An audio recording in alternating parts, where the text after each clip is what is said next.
Hello everyone, welcome back to your own channel Scientia. जैसे कि आप लोग जानते हैं, हम हमारे चैनल पे साइंस की प्रिपरेशन करते हैं कॉम्पिटिटिव एग्ज़ाम्स के लिए। ठीक है, अगर आप चैनल पे न्यू हैं तो चैनल को सब्सक्राइब कीजिए, बेल आइकन को प्रेस कर लीजिए सो दैट आपको डेली की अपडेट मिलती रहे। हमने पीटेट और सीटेट एग्ज़ाम की काफ़ी सारी प्रिपरेशन कर चुके हैं, मींस काफ़ी वीडियोस अपलोड मैं कर चुकी हूँ, इवन एनटीटी की। और साथ में हमने साइंस पैडागोगी भी स्टार्ट की हुई है। अगर अभी तक आपने वो वीडियोस नहीं देखी तो आप उनको देख सकते हो। आप लोगों को पता है हमने एमसीक्यू सीरीज़ भी कंटिन्यू की हुई है।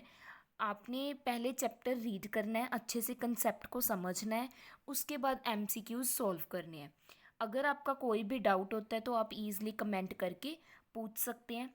आज हम हमारी एमसीक्यू की सीरीज़ को कंटिन्यू करेंगे। Let us start. आज का जो हमारा चैप्टर है वो है साउंड। आज हम साउंड चैप्टर के एमसीक्यू करेंगे। अगर आप न्यू हैं तो मैं आपको बता दूं कि हम एमसीक्यू की सीरीज़ में टॉप 15 एमसीक्यूज़ करते हैं। आपने आपके जितने भी एमसीक्यूज़ ठीक होते हैं, आपने उनकी फ़ीडबैक देकर मुझे ज़रूर बताना है कि आपके कितने क्वेश्चंस करेक्ट गए और कितने इनकरेक्ट गए। आप लोगों ने पहले वीडियो देखनी है जो मैं अपलोड कर चुकी हूँ साउंड चैप्टर की, सो दैट आप इजीली एमसीक्यू सॉल्व कर सको और आपको कोई भी प्रॉब्लम ना आए एमसीक्यू सॉल्व करने में। क्लियर? Let us start. ये हमारी 16th सीरीज़ है, एमसीक्यू की 16th टॉपिक है। फर्स्ट तो आपका एमसीक्यू है, साउंड वेव्स आर, जो साउंड वेव्स होते हैं वो किस नेचर के होती हैं। ऑप्शन ए है लॉन्गिट्यूडनल, ऑप्शन बी है ट्रांसवर्सल, ऑप्शन सी है बोथ, मींस लॉन्गिट्यूडनल भी ट्रांसवर्सल भी, ऑप्शन डी है नन ऑफ दीज, या कोई भी नहीं। आपने बताना है साउंड वेव्स किस नेचर की होती हैं, मींस लॉन्गिट्यूडनल हैं, ट्रांसवर्स हैं, बोथ ए एंड बी हैं, या कोई भी इनमें से नेचर नहीं है। पहले आप अपनी नोटबुक में नोट करेंगे, उसके बाद चेक करेंगे करेक्ट आंसर। तो जो साउंड वेव्स होती हैं, इसका राइट आंसर है ऑप्शन ए। Sound waves longitudinal wave nature की होती हैं, लॉन्गिट्यूडनल की। देखो, जो एयर मोलिक्यूल्स होते हैं ना, एयर के मोलिक्यूल्स होते हैं, एयर के जितने भी मोलिक्यूल्स होते हैं वो ओसिलेट करते हैं। क्या करते हैं? ओसिलेट करते हैं पैरेलल टू, ओसिलेट कैसे करते हैं? Parallel to velocity of wave, wave के साथ साथ। ठीक है, वेव के साथ साथ वो पैरेलली ओसिलेट करते हैं। इसी वजह से जो साउंड वेव है वो कौन से नेचर की है? Longitudinal wave. ठीक है, ये लॉन्गिट्यूडनल नेचर की। आई होप आपको फर्स्ट एमसीक्यू क्लियर हो चुका है। सेकंड एमसीक्यू की बात करते हैं। The frequency of a simple pendulum when its length is increased. जब सिंपल फ्रीक्वेंसी क्या होएगी सिंपल पेंडुलम की, जब उसकी लेंथ इंक्रीज होती है, मींस फ्रीक्वेंसी और लेंथ का क्या रिलेशन है। ठीक है, ऑप्शन ए है इंक्रीज, ऑप्शन बी है डिक्रीज, ऑप्शन सी है रिमेन सेम, भी वैसे की वैसी रहेगी, option D none of these, या कोई भी नहीं। आपने बताना है कि फ्रीक्वेंसी का लेंथ के साथ कैसा रिलेशन है सिंपल पेंडुलम में। क्लियर? तो आपको तो पता है जो फ्रीक्वेंसी है वो इन्वर्सली प्रोपोर्शनल होती है अंडर रूट ऑफ लेंथ के। मींस जितनी फ्रीक्वेंसी बढ़ेगी उतनी लेंथ क्या होगी? कम होगी, या जितनी लेंथ बढ़ेगी उतनी फ्रीक्वेंसी क्या होगी? कम होगी। मींस वाइसा वर्सा है, दोनों ऑपोजिट है। लेंथ बढ़ेगी तो फ्रीक्वेंसी कम होगी, फ्रीक्वेंसी ज़्यादा होगी तो लेंथ क्या होगी? कम होगी।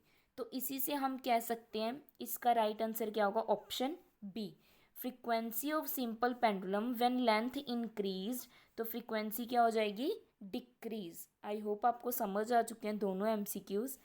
नेक्स्ट थर्ड एमसीक्यू की बात करते हैं।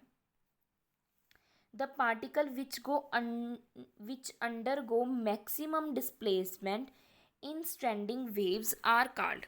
वो पार्टिकल जो मैक्सिमम डिस्प्लेसमेंट शो करते हैं स्टैंडिंग वेव्स में, उनको क्या कहा जाता है? ऑप्शन ए है nodes, option B anti nodes, option C compression, option D है ट्रफ। क्या कहा जाता है वो पार्टिकल को जो मैक्सिमम डिस्प्लेसमेंट शो करते हैं? ठीक है जी, देखिए बिल्कुल सिंपल है। पहले तो ऐसे होती है हमारी वेव, जस्ट अ सेकेंड, ऐसे, ठीक है, एक उससे ऑपोजिट चलती है। क्लियर? तो आपने बताना है जो मैक्सिमम डिस्प्लेसमेंट स्टैंडिंग वेव में जो पार्टिकल शो करते हैं उनको क्या कहा जाता है। ये जो, मैं पेन चेंज कर लूँ जस्ट अ सेकेंड, हाँ जी, इनको कहा जाता है एंटी नोड। क्या कहा जाता है? Anti node. और जो ये बीच वाली स्पेस होती है इनको कहा जाता है नोड। तो आपने बताना है जो मैक्सिमम डिस्प्लेसमेंट होगी उसको क्या कहा जाता है। इसका जो राइट आंसर आएगा वो है ऑप्शन बी, एंटी नोड। क्या कहा जाता है? Anti node. क्लियर? अगर पूछ लेते मिनिमम डिस्प्लेसमेंट, सबसे कम डिस्प्लेसमेंट किस में होती है, किस पॉइंट, जब पॉइंट्स की मिनिमम डिस्प्लेसमेंट होती है स्टैंडिंग वेव्स में, उनको क्या कहा जाता है? उनको क्या कहा जाता है? नोड।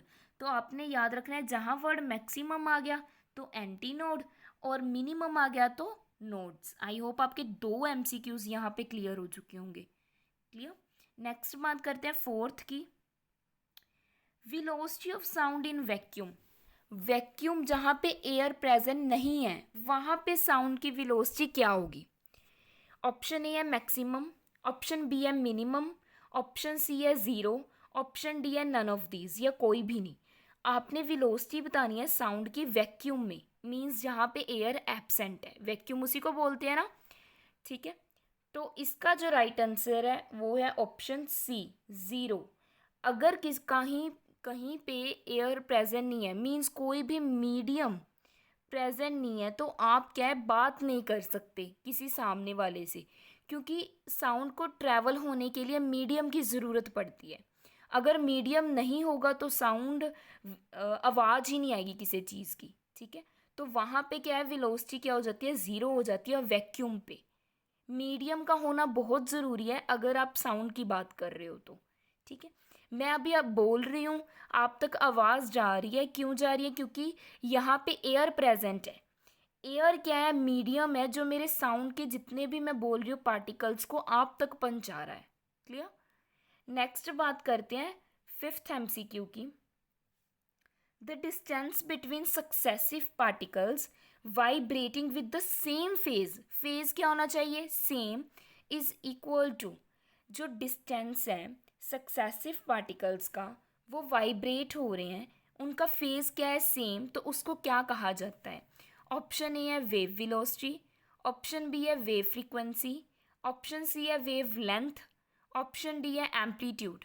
आपने बताना है जो डिस्टेंस होता है सक्सेसिव पार्टिकल्स का सेम फेज में, उनको क्या कहा जाता है। देखिए, मान लीजिए ये आपकी वेव है, ठीक है, क्लियर,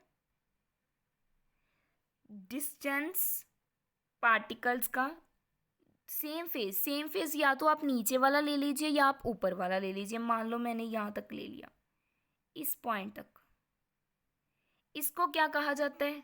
वेव लेंथ। क्या कहा जाता है? Wavelength. तो इसका राइट आंसर क्या आएगा? Option C, wavelength. Distance between the successive particles जो वाइब्रेट करती हैं सेम फेज में, उनको क्या कहा जाता है? Wave length. क्लियर? नेक्स्ट बात करते हैं सिक्स की, an example of transverse wave. बिल्कुल ईजी है, अगर आपने लॉन्गिट्यूडनल वेव, ट्रांसवर्स वेव पढ़ी हुई हैं तो उनकी एग्जाम्पल देना तो आपके लिए ईजी है। ट्रांसवर्स वेव की एग्जाम्पल पूछी है, ऑप्शन ए है साउंड वेव, ऑप्शन बी है wave in spring, option C है वाटर वेव्स, ऑप्शन डी है नन ऑफ दीज।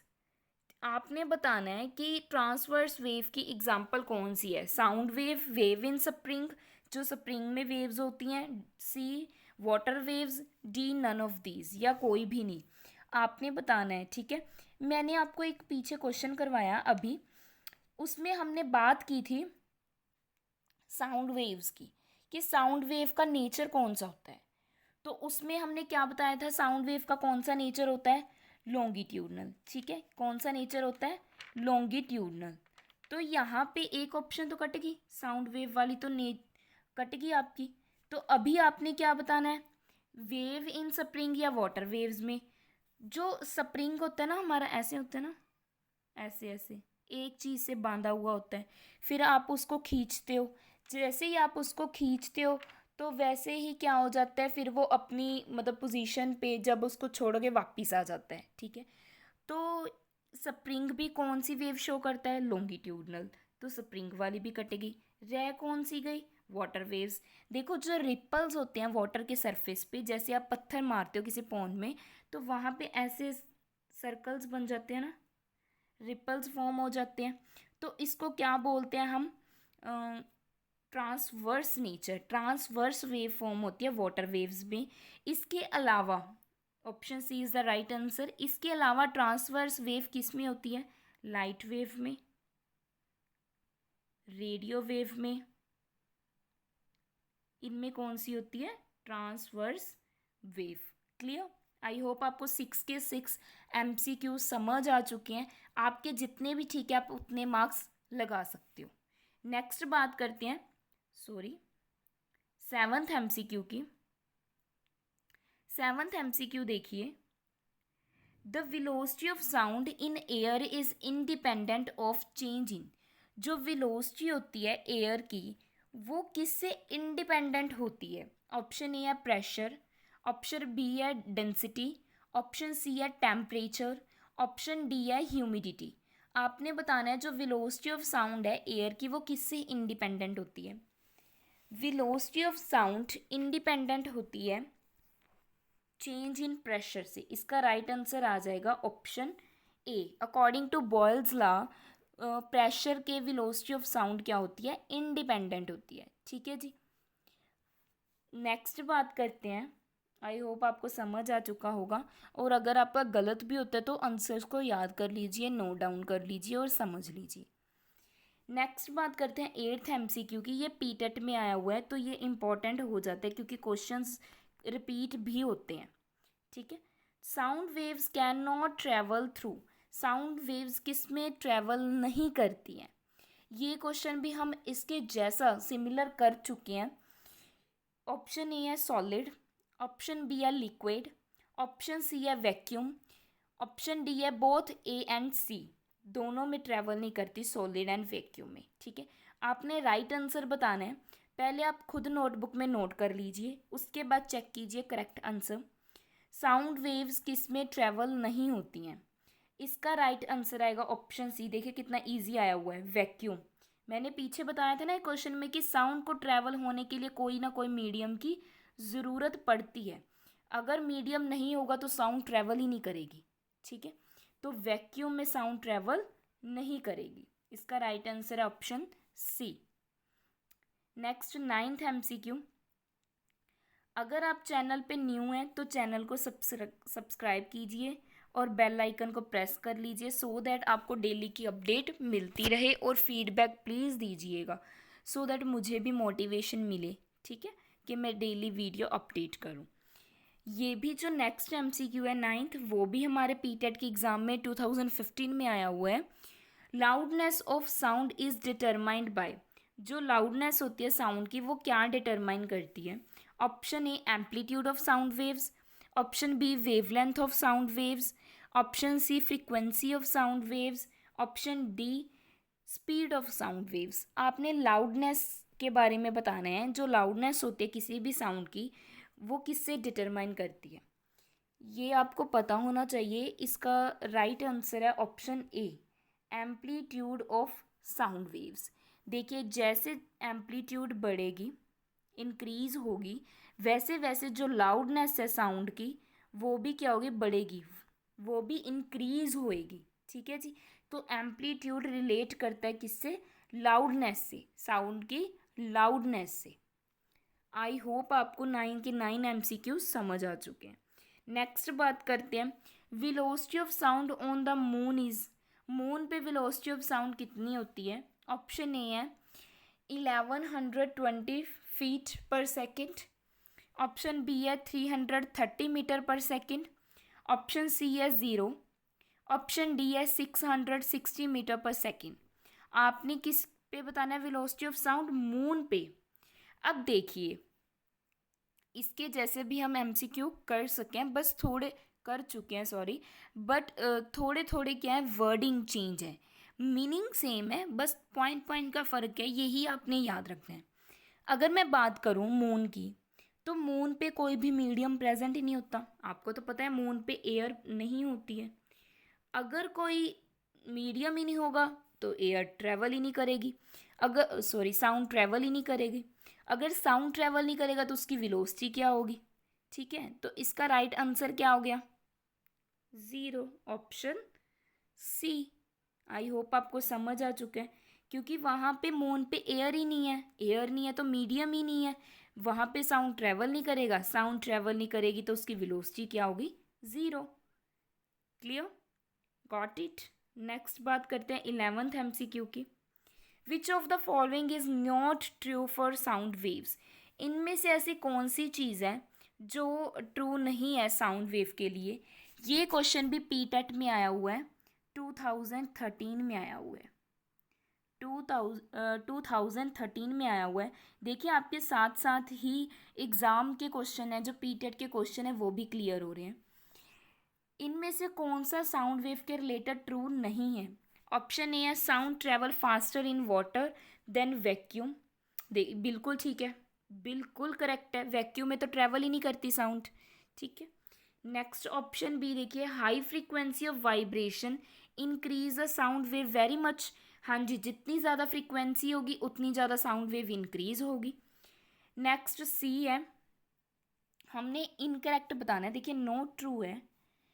नेक्स्ट क्या है, low frequency of vibration increase a sound wave very much. नहीं, लो फ्रीक्वेंसी की जो vibrations होती है वो साउंड वेव को इंक्रीज थोड़ी करती हैं, डिक्रीज करती हैं। तो ये क्या हो गया हमारा right answer, option C. Next क्या है, D, light travels faster than sound. बिल्कुल ठीक है, लाइट की स्पीड तो ज़्यादा है as comparison to sound. Next 12th MCQ देखिए, the amplitude of forced vibrations. जो एम्पलीट्यूड होता है फोर्स्ड वाइब्रेशन का वो क्या होता है। ऑप्शन ए है रिमेन सेम, सेम रहेंगी एम्पलीट्यूड। ऑप्शन बी है इंक्रीज, ऑप्शन सी है डिक्रीज, ऑप्शन डी है आइदर इंक्रीज और डिक्रीज, बढ़ भी सकती है कम भी हो सकती है।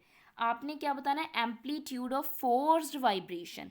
देखिए जो एम्पलीट्यूड है फोर्स वाइब्रेशन का वो क्या होता है, इंक्रीज होता है। इसका राइट आंसर क्या है, इंक्रीज। किसके साथ इंक्रीज होगी, with amplitude of force vibration increase with increase of frequency, increase of frequency of periodic force. जो पीरियोडिक फोर्स हम जब अप्लाई करेंगे तो फ्रीक्वेंसी के साथ साथ उसका एम्पलीट्यूड भी क्या हो जाएगा, इंक्रीज हो जाएगा। ठीक है जी, आई होप आपको 12 के 12 एमसीक्यू समझ आ चुके हैं। अगर आपका कोई भी डाउट है तो आप कमेंट कर देना, और आपके जितने भी मार्क्स बने प्लीज़ कमेंट बॉक्स में बताइएगा। नेक्स्ट 13th देखिए, 13th एमसीक्यू देखिए, the velocity of sound in gas is inversely proportional to. जो वेलोसिटी होती है साउंड की गैस में वो किसके इनवर्सली प्रोपोर्शनल होती है। ऑप्शन ए है square root of its molecular weight, option B है square of its molecular weight, option C है cube root of molecular weight, option D है इट्स मोलिक्यूलर वेट, या फिर सिर्फ मोलिक्यूलर वेट के इन्वर्सली प्रोपोर्शनल होती है। आपने बताना है जो वेलोसिटी है साउंड की इन गैस वो किसके इन्वर्सली प्रोपोर्शनल होती है। यहाँ पे क्वेश्चन मार्क है, यहाँ पे आपने फिल करना है मोलिक्यूलर वेट का स्क्वायर रूट, स्क्वायर या फिर मोलिक्यूलर वेट का, या क्यूब रूट, या ओनली सॉरी मोलिक्यूलर वेट, ये आपने बताना है 13 का। देखिए इसका जो राइट आंसर है, पहले मैं ये बता दूं कि आपको जैसे पता ही है, यहाँ पे मैं रेज कर दूं, हाँ जी, velocity of a sound in gas is inversely proportional to the density. आप डेंसिटी का फॉर्मूला पुट करके भी वैल्यू निकाल सकते हो। ठीक है, डेंसिटी की वैल्यू क्या होती है, P M by R T. इसको यहाँ पे जब पुट करोगे तब भी आंसर आ जाएगा। इसके अलावा अगर आपने डायरेक्ट लर्न करना है तो आप डायरेक्ट भी कर सकते हो। जो वेलोसिटी है वो साउंड की गैस में वो इन्वर्सली प्रोपोर्शनल होती है square root of molecular weight की। ठीक है, तो इसका राइट आंसर क्या आ जाएगा? ऑप्शन ए। इसका एक और बता देती हूँ, जैसे मोलिकुलर वेट इंक्रीज होता है, मान लीजिए 4 टाइम्स इंक्रीज होता है, 4 टाइम्स इंक्रीज होता है, तो इसकी जो वेलोसिटी है, वेलोसिटी डिक्रीज हो जाएगी, कम हो जाएगी। कितनी? हाफ हो जाएगी इसकी वैल्यू की, हाफ हो जाएगी इट्स वैल्यू की। ठीक है, नेक्स्ट बात करते हैं 14th MCQ की। ये भी इम्पोर्टेंट है, ये जो नेक्स्ट MCQ है ना 14, ये इम्पोर्टेंट है, इम्पोर्टेंट कंसेप्ट जुड़ा हुआ है इससे। Velocity of sound is greatest in, velocity of sound किस में ग्रेटेस्ट होती है? Option A oxygen, option B air, option C hydrogen, option D nitrogen. आपने बताना है जो वेलोसिटी ऑफ साउंड है वो किस में सबसे ज़्यादा है, ऑक्सीजन में, एयर में, हाइड्रोजन में, नाइट्रोजन में। देखिए इसका जो राइट आंसर है, पहले आप अपनी नोटबुक में नोट कर लीजिए, इसका राइट आंसर है ऑप्शन सी हाइड्रोजन में। देखिए मैं बताती हूँ यहाँ पे, जो स्पीड ऑफ साउंड है ना, स्पीड ऑफ साउंड है जो, वो डायरेक्टली प्रोपोर्शनल है स्पीड ऑफ गैस के। ठीक है, अब देखिए स्पीड ऑफ गैस उसी की ज़्यादा होगी जिसका वेट क्या होगा? लेस। जो हल्की होगी, लाइट वेटेड होगी, वही ज़्यादा स्पीड से मूव करेगी। अब ऑक्सीजन, एयर और नाइट्रोजन, सबसे पहले बात करें अगर एयर की, ये तो कॉम्बिनेशन है बहुत सारी गैसेस का, तो इसका तो वेट ज़्यादा होगा, तो ये ऑप्शन तो होगी कट। अगर मैं बात करूं ऑक्सीजन की, तो ऑक्सीजन का वेट भी ज़्यादा होता है as comparison to hydrogen. Hydrogen का वेट क्या होता है? ओनली 1 होता है ना, मोलिकुलर वेट की बात करें तो हाइड्रोजन का वेट 1 है। ऑक्सीजन का कितना होता है? अगर मैं O2 की बात करूं, बता ही देती हूँ, ऑक्सीजन का जो एटॉमिक नंबर होता है वो कितना होता है? 8। यहाँ पे 2 मॉलिक्यूल्स हैं। ठीक है, कितना हो गया? 16। 16 का मैं डबल कर दूँ तो उसका वेट आ जाएगा कितना? 32। तो 32 भी ज़्यादा है एज कंपेरिजन टू हाइड्रोजन के 1 के। ठीक है, तो नाइट्रोजन का भी ज़्यादा हो गया, आप निकाल सकते हो अपने आप खुद। तो इसी की वजह से राइट आंसर क्या हो गया? ऑप्शन सी हाइड्रोजन, क्योंकि हाइड्रोजन का वेट क्या है? कम है, और speed of sound directly proportional किसके होती है? स्पीड ऑफ गैस के, एयर के। जिसका लेस वेट होगा वो ही सबसे ज़्यादा मूव करेगा। तो इसका राइट आंसर क्या हो गया? सी। नेक्स्ट बात करते हैं 15th MCQ की। ये न्यूमेरिकल है। ठीक है, इजी न्यूमेरिकल है, ऐसे इजी न्यूमेरिकल्स आते हैं, खुद भी सॉल्व करना है और मेरे वाला भी देखना है। पहले आप वीडियो को पॉज करके खुद सॉल्व कीजिए, चेक कीजिए राइट आंसर, अदरवाइज आप वीडियो देख के सॉल्व कीजिए। If the sound waves of frequency 500 hertz, frequency given कितनी है आपको? 500 हर्ट्ज। वेवलेंथ 2.9 मीटर, वेवलेंथ कितनी है आपको? 2.9 metre is transmitted through water. Water में क्या हो रही है? ट्रांसमिट हो रही है। आपने वेलोसिटी ऑफ साउंड पता करनी है इन मीटर पर सेकंड, मीटर पर सेकंड में आपने वेलोसिटी ऑफ साउंड को पता करना है। देखिए वेलोसिटी का फॉर्मूला होता है frequency into wavelength. Values put कर दीजिए। फ्रीक्वेंसी कितनी गिवन है? 500। वेवलेंथ आपको कितनी गिवन है? 2.9, नीचे 10 आ गया, 0 से 0 कैंसिल। इसकी मल्टीप्लाई करके देख लीजिए, आप खुद भी कर सकते हो वैसे आप। कितना आंसर आ जाएगा आपका? इसको सॉल्व कर लेना। इसका राइट आंसर आ जाएगा ऑप्शन बी 1450। कितना आ जाएगा? 1450। क्लियर? एक बार आप अगर खुद ट्राई करना चाहो तो खुद भी ट्राई कर सकते हो। अगर आपका कोई भी डाउट रहता है तो आप ईज़िली कमेंट करके पूछ सकते हो। Thank you so much everyone. Please अगर आप चैनल पे न्यू हैं तो चैनल को सब्सक्राइब कीजिए, लाइक कीजिए वीडियो को अगर आपको अच्छी लगी हो, बेल आइकन को प्रेस कर लीजिए, शेयर कीजिए मैक्सिमम अपने फ्रेंड्स के साथ सो दैट उनको भी हेल्प हो सके। ठीक है, अगर आपका कोई भी डाउट होता है तो आप कमेंट करके ईजिली पूछ सकते हो। Thank you so much.